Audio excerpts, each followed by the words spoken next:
I meet people every day that don't get it. They don't understand it. But when you put it down into hope and what Jesus did, and you bring them in that's how you bring them in that door that way. Boy, you reach a lot more people that way. But then, so that's important to get more people in the door. But then I also think you have to have that fertile soil. And we want to be a place that's got fertile soil that we can help people walk through this journey after they've accepted Christ. They've prayed a prayer, but now do we have a way that we can show them that there is further that they can go?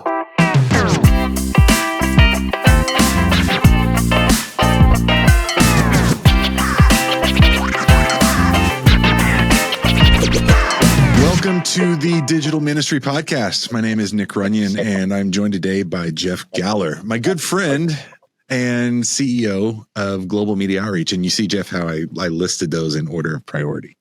First, all right. Friends, then your CEO. So I like that. It's nice seeing you, Nick.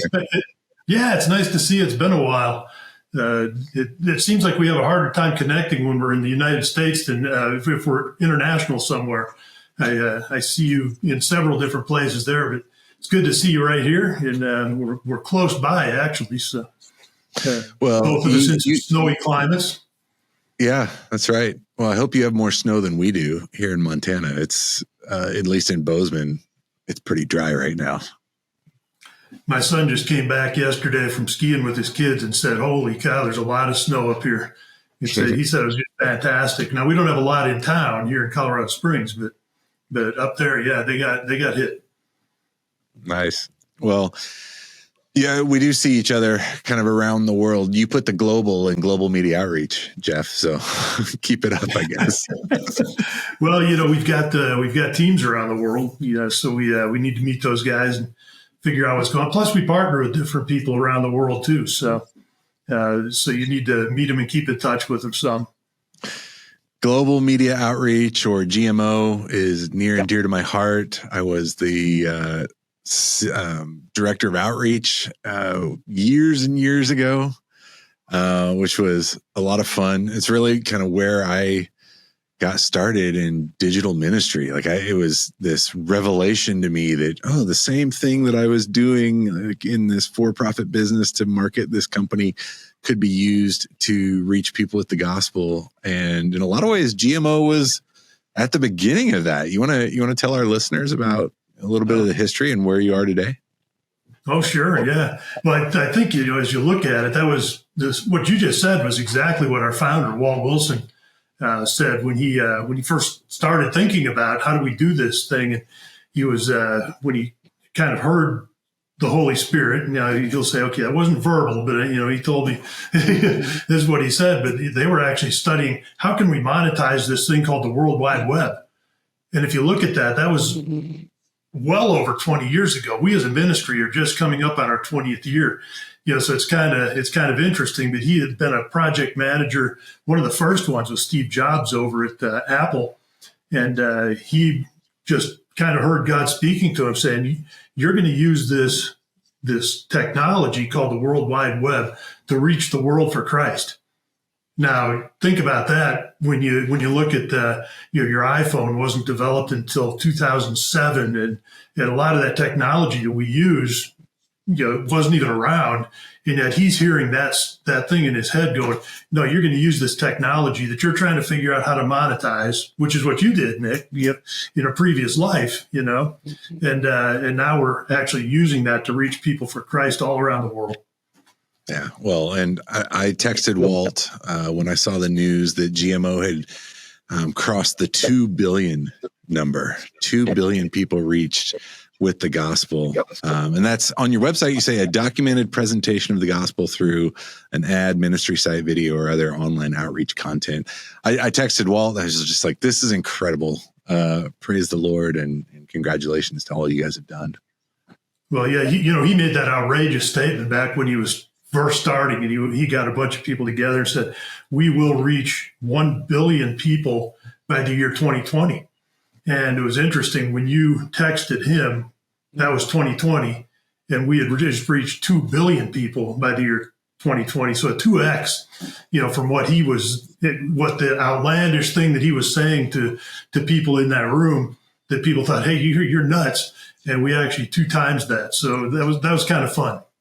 So, one of the things that's easy to talk about on the digital ministry podcast are these giant numbers, and so you and I have stood on the same stage and we've presented the same stuff, and we've probably gotten, the same knife in the back about it's all fake. It's not real. Like, this is not real ministry. I know you personally, and I know that you have a real heart and desire towards, taking that massive scale to the personal level. And Walt always has said that gut level type of ministry is how he would talk about that. Tell us a little bit about, what are you doing today with the team there to take, massive reach into meaningful conversations? Well, that's an interesting story to try to talk about and try to get, hey, what is the right thing to do? Because we've got donors, partners, supporters, and all that a lot of them are going, just hit those high numbers, get as many as you can. You've got others that are saying, if you don't disciple them, if you don't take them deeper, what did you really do? You didn't accomplish anything. Mm-hmm. So we're constantly in that struggle, that paradigm thing of trying to figure out, hey, what is the best thing to do? And, yes, we do track the high numbers. We get those. We don't track them, actually. We get reported back to us from whether it's Google or Meta or whatever. They actually send us back the numbers and tell us what people did. So when we're reporting those numbers, it's not just us, on a Excel spreadsheet, saying, hey, guess what we did today, or guess what we did this year. So we've got that. But, I think the question you're kind of getting at is what do you do with those high numbers once you get them? And we've really been trying to focus in the past years on first of all trying to get a decision from somebody. Have you prayed this prayer? Have you accepted Christ? And so we want to find out if they've done that. Then we also want to try to get their contact information so we can contact them and communicate back and forth with them. We've got about 2,000 volunteer online missionaries around the world that respond back in about 39 different languages, if I'm going to be accurate. I'm not going to round it up to 40. Yeah, we'll stick with the 39. So, so that's what we really want to get is those new contacts. And, if I was to go back and say, Nick, I know if you're going to do digital advertising, you have to pick what you're going to focus on. Right.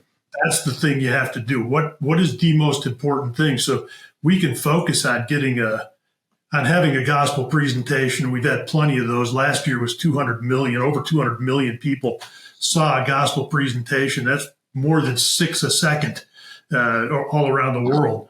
So that's really cool. But what we started to focus on more and more is the new contact level. And as you know, when you start focused on the new contact level, your cost is going to go up and you're going to seemingly reach fewer people, but the quality is also going to go up if you're trying to reach a new contact. So we've really been putting a lot of focus on that while still trying to reach big numbers, trying to scale it down until we get to that new contact. And you already know, through the marketing, just your typical funnel, what happens?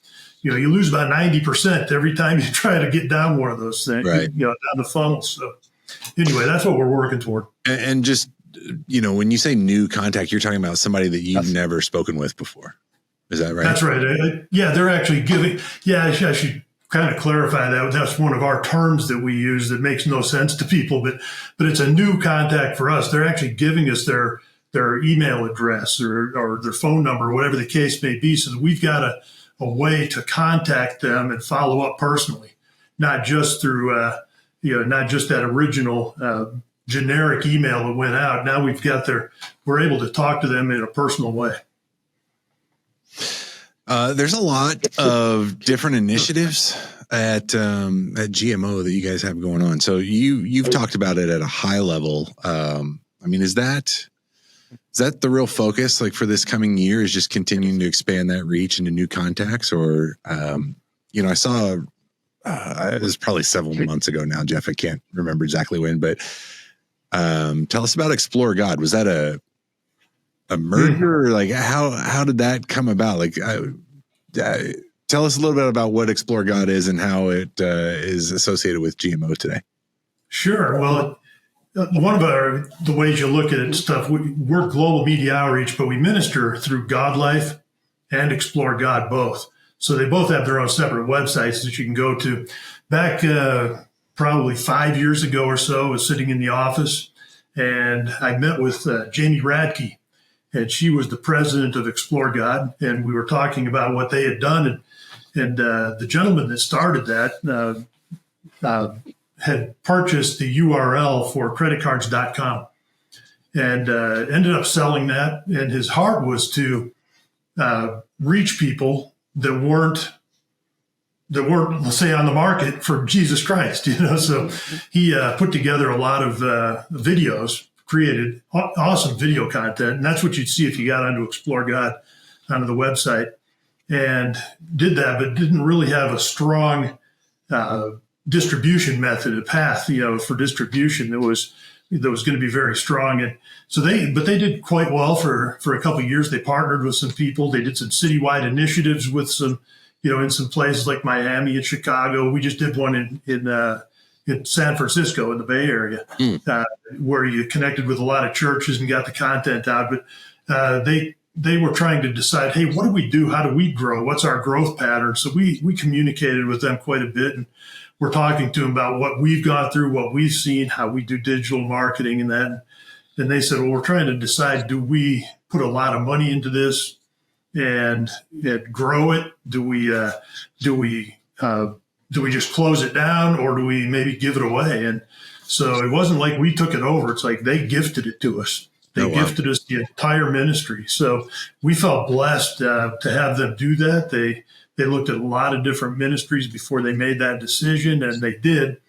And then I went back and hired their president as our marketing and development person. So that's been a great hire. She's doing a great job, and has really brought a lot of new insight to our organization. Oh, that's great. And so that's, really, God Life and Explore God are both kind of like a deep content play. Is that how would you describe that? Yeah, I would say that is, that's exactly right. There's, we will steer people toward content on God Life when they've made a decision. We get their contact information. Explore God is going to be more on the other side, kind of reaching them a little bit earlier. So where we have typically reached people that they say would be searching for Jesus, we're actually trying now to go one step before that and let them know that there is something there. And there's a hope. There's a hope in Jesus, that they can have, and that it steers them a little further. We can take them deeper. So we're trying to start out earlier and go further. So that's the goal. So is this really kind of like an SEO, search engine optimization strategy, where you said when people are searching, do you literally mean when they go to Google and they type in questions, and that's how they'll interact with this? Well, it's interesting. A lot of people ask us, well, I went to the website and I typed in Jesus. It's like, yeah, you didn't find us, did you? No. Hey, we didn't find you, so, and why is that? There's a lot of organizations that spend a lot of money on the name, on the word Jesus. And if we're trying to do that, we're competing with some of the guys that have a whole lot more money than we do. So we actually focus on hope. So hope is one of our key words, key strategies, because people all around the world right now are looking for hope. Especially right now, the economy is not in great shape. We're seeing so many things, wars all over the place. We've got government. People are just going, they don't know what to trust, if they can trust it. Inflation's just crazy. And there's a lot of people that are just really struggling. So we try to meet them at their point of need, but their point of need a lot of times is hope. They're finding the hope. And I know this is kind of interesting, but one of the successful things that we did was actually with your father-in-law. and we had him do a short video, but he talked about the hope and what the changed life that he had. And he just did it in about a 30-second video. We were able to use that so the people that were searching for hope might catch that video and listen to that and hear a life-changed experience. So that's what we're trying to do. Yeah, wonderful. Well, and how's it going? I mean, tell us, what's the impact of that been? Well, when you get to, there's two places that we're still studying the impact. One of them is what we're calling the explorer visit, because that's somebody that's exploring. So we're just now studying that. That's new for us. We've only been doing it for 6 months or so, diligently. We've been testing it, and it went pretty well. But now we're actually, with board approval, we're actually expanding that and really doing a test market on that in a pretty heavy way. We're investing a lot of money in that side, and it's going pretty well. But we're also taking that backside now. Once we do have the contact, and we're trying to track how well what are they doing after they make that initial decision. So there's a couple things that we're doing that are on both sides of the spectrum of what we've done before. And why? What are you looking for? Well, you can, I guess when you look at, this is me. Okay. It's just me. Sure. If you're reading the word and you see that people, can spread seed, we can spread seed, and the Holy Spirit can work through that seed and bring people to himself. That's good. It's great. That's awesome.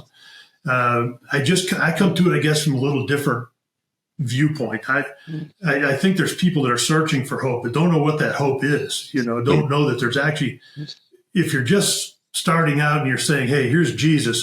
Even in the U.S. right now, there's a lot of people that don't understand that there is a Jesus. That they haven't even been to church. Like me, I was raised in church. Okay. So I knew what church was. You could give me all that lingo and it'd be just, okay, I get it. Man, I meet people every day that don't get it. They don't understand it. But when you put it down into hope and what Jesus did, and you bring them in that's how you bring them in that door that way. Boy, you reach a lot more people that way. But then, so that's important to get more people in the door. But then I also think you have to have that fertile soil. And we want to be a place that's got fertile soil that we can help people walk through this journey after they've accepted Christ. They've prayed a prayer, but now do we have a way that we can show them that there is further that they can go? They can not only accept Christ, but now start living a life for Christ, and actually, to where they're eventually considered a disciple. So that's what we're trying to do. That's more where my heart is, that we take them deeper. We don't want to lose them. We don't want to for me, I don't think it's enough just to cast the seed. I think we need to watch and see if that seed can grow. So you and I have done a little bit of work together on like persona development and, target audience kind of stuff. Yes. And, applying these tools can happen in a couple of different ways, just generically, as you know, but like you can just take a giant shotgun approach and just kind of put it all out there as far and wide as you can and see what happens. But this idea of like an ideal customer profile in the business world, your ideal persona, what is that for GMO? Like how internally, what are you guys talking about? Like who is it that you're trying to reach, and how do you talk about that person? I think that's an interesting question, because we didn't do that at all. At first it was a shotgun, and reached a lot of people for sure. But we started, and I know you talked about this for a long time, and then we got our teams talking about it. One of we've got language teams that actually help us in what we're doing. So they're placed in strategic places around the world. So we've got a team that's in Beirut that's working on all the Middle East, North Africa area, working in several different languages. And Ronnie's who's helping us with that. And he's developed personas for those people. But we wouldn't really be able to do that. Here we're sitting in our I was going to say in our office, but I was in my house, but we'd be sitting here in our place going, well, what is this Arabic speaking person like? And we could make something up and be totally wrong. Mm-hmm. And so we've looked at other people's expertise that know their people. They know what they're like, what they're looking for, how they hear things. We can say things, you got fear-based people, you've got all kinds of different ways that people look at things. We could say it totally wrong, using the words we would use, but just totally miss the mark. So that's been one of the strong things that we've done. So we've got several language teams. We work in 13 different languages right now, and have language teams in various spots around the world that actually help us with that. Before we ever start putting ads together, we know the general things that you need to say biblically, scripturally. You got that, right. But how do you get that message across in a way that they're going to hear it? Yeah, that's good. So, what are some? So what I hear you saying there is that you've got really kind of a cultural expertise that you're leveraging, tapping into. It's not.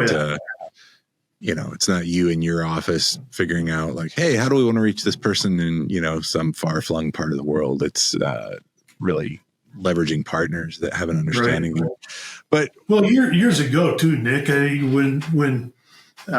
when people were so new into this and trying to do it, there were people, including us, that actually used Google Translate and just said, hey, Google Translate, here it is. It's in Spanish now. And you go, okay.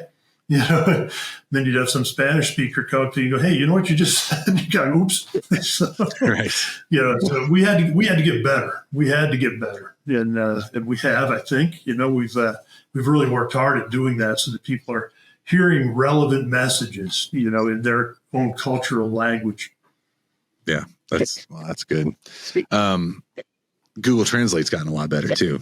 Some of these tools, and I'm not saying that's a substitute, whatever, but hopefully we've all gotten better at it. Right. Well, some of these tools, the way that AI and technology is progressing is blinding. It's just happening so fast. How are you guys exploring opportunities there? Oh boy, you're asking a loaded question. If you're not using AI right now, you're missing the boat. Okay, so you've got to be doing it. But how far can you go with it? And can you actually allow AI to replace the Holy Spirit? That's interesting. And we look at it, we go, so there are things that we will use AI for, but there's things that we will not use AI for. We don't want to, we don't want some computer generated, are you a believer? And tell us about the experience, and it's better and better, as people use it more and more, but man, it's a difficult thing. And even with our board, just having to explain it to our board, who in most cases are older than me, and that's a little that's hard. but there's more and more as people are getting better at it, and you've got controls. There are controls we put on that, but we're really, I would say, still in the infancy, as far as a ministry with it. I think the world is, even though it's growing quickly and people are using it for a lot of different things. It's still in its infancy, so we'll see how that works. There's machine learning things that you can try. There's AI, there's auto response. There's so many different things that you can work on and try to use right now that weren't tools for you before. That can make this whole procedure go way faster, but also wanting to keep that personal feel. That's why we've got all the volunteers that we've got. Would it be easier to work without them? Oh yeah. When you're, maybe none of them are listening, but, sometimes that's like herding cats, because you got 2,000 of them, they're volunteers and they're responding in the way they would do it or want to. And we could get quicker responses, but we also want that personal touch. So that's important to us. Do you think people can tell the difference between like an AI response and a real person? I don't know if they really can, to be honest. In a lot of cases, I don't, because if it's easy questions, if it's a difficult question, and they're really getting into scripture, if they're really getting into that, I think there's a long way to go. But if you're using it for short form and using it very quickly, I think you can get away with it in a lot of different instances without people ever knowing. I was reviewing some marketing copy today for a different project, and I was like, this has got to be AI generated. It was so terrible, and it was all like it's just off the mark. Somebody, I think, just copy and pasted without proofreading it. I was like, this is awful. I think you've always got to do that, man. You could not let that stuff go off on its own. I've seen some really bad stuff coming out of there, but there are times when you look at some of the copy that people are doing right now for ads and stuff, and it's not. It learns fast, so I don't have 100% trust in it. I'll tell you that. Yeah. I think that one of the things that's really interesting about GMO is that you guys have such a broad reach, and a lot of those volunteers have been, I don't know what it's like today, but in the past, they've been recruited like out of churches, and there's a lot of people that would say, oh, this is a great kind of front door for people to come into our church. Is that happening today, or is that, not the point? What's your view on that? Yeah, we went through a stage where we had almost 10,000 online missionaries, and we had a lot. And one of the problems with that was that there wasn't enough for them to do. So we'd get a response and come in, and they'd be fighting to grab it, and make the response for it, especially when it came to English. But as you started adding more languages and stuff, so for a long time we just kind of let it go and just tried to keep the ones that were doing it. And we scaled down and scaled down. Now we're sitting at about right around the 2,000 mark, and we're just now for the first time in years we're on a recruiting path right now, working with churches. Right now we're doing the initial phase is just sending people to our website, globalmediaoutreach.org, and there's a way that you can sign up to become an online missionary. So that's a big deal. Then we're working on some churches right now that we want to partner with, and start, some churches that have expressed interest because they want to get their people involved, if they can. So churches typically respond pretty well when you're doing that, because you're not asking for money. You're asking them to have people help you out in a very personal way. So what's their motivation? Are they looking to, grow their church, have more people show up on a Sunday? That's the first question they'll ask. Hey, if we do this, are we going to get more people in our church? And if we look at it, we reach people all over the place, so English is still 50% of what we do. And people will say, why are you spending so much money on English? Well, you and I mean, we've been, and a lot of people probably they'll be on this, have been around the country, and you're speaking to people in English. And one of the things you find is, in most cases, English is the language of commerce. And people that want to be out of poverty or whatever, they find that if they learn English, they can find ways to get out of poverty.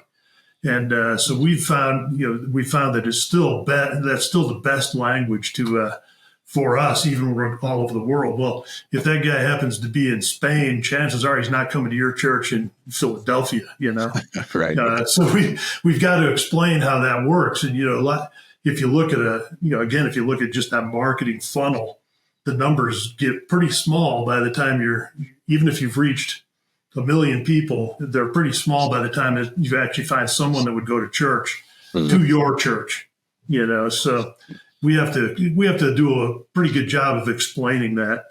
And we don't heavily advertise in the U.S. We've tried it. We can get some pretty good response, but you and I both know what happens when you target an audience, and the more targeted it gets, how expensive it gets. So for us, it's about a 10x multiplier.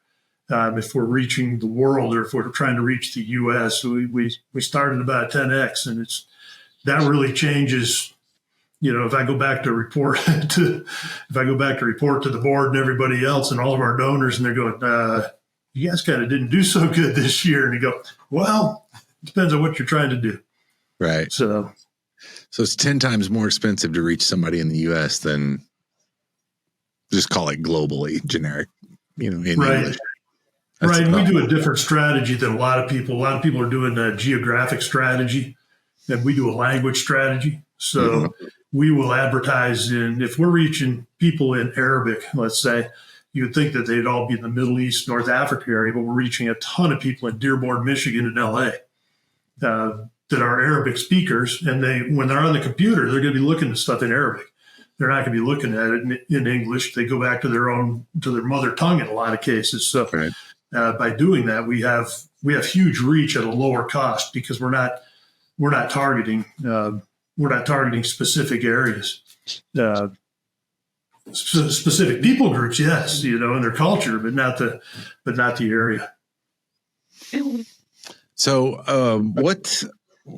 if somebody's listening to this and say they're maybe in a local church, there's a lot of somebody told me the other day that their dad's an older pastor, and it's like, hey, we got to get on Facebook. And his question back to him was, well, why?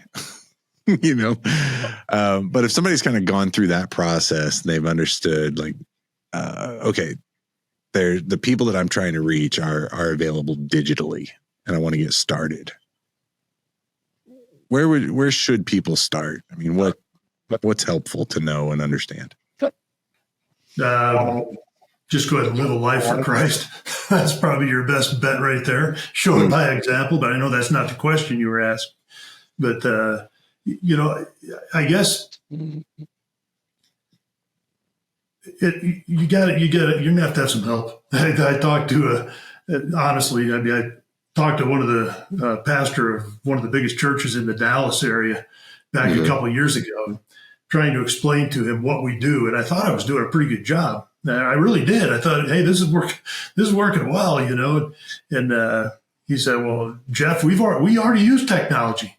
We've got 3 screens up in the front of the church every week, that show what we're doing. I go, no. Was he being funny? Was that a joke? No, serious as a heart attack. I kind of looked at him like, man, I thought I was doing a good job explaining this stuff, and wow, it didn't work. So anyway, a lot of churches don't understand that. And it's hard to say because churches have been one of our greatest advocates, whether it's financially or with online missionaries. But at the same time, they don't necessarily have that understanding of how to reach people, why you're trying to reach them, will they actually come to our church? And there's a lot of confusion in that. A lot of them are, and that I think has been the conflict for a lot of them.